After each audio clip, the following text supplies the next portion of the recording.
Akmal aka, siz unaqa negativlarga e'tibor bermaysiz-a? E'tibor beraman. Ba'zilarga e'tibor beraman. Ba'zilariga, ko'piga e'tibor bermaysiz. O'qiyotganman-ku. Xo'p, meni it bilan urushadigan odatim yo'q. Chunki itni talashgani suyak. Xo'p.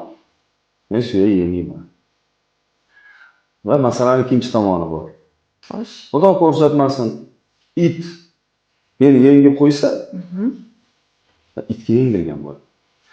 Agar mabodo men uni yengib qo'ysam ham, shunchaki itga yenggan bo'laman xolos-da. Va bu meni yengsa ham, yengilsa ham it uchun sharaf. Lekin it bilan ovora bo'lganim men uchun sinab. Qarang, uni itligini qayerdan bilasiz aka? Bu juda oson. Masalan, hozir shu videoni ostida ham negativ yozib o'zini itligini qiladi.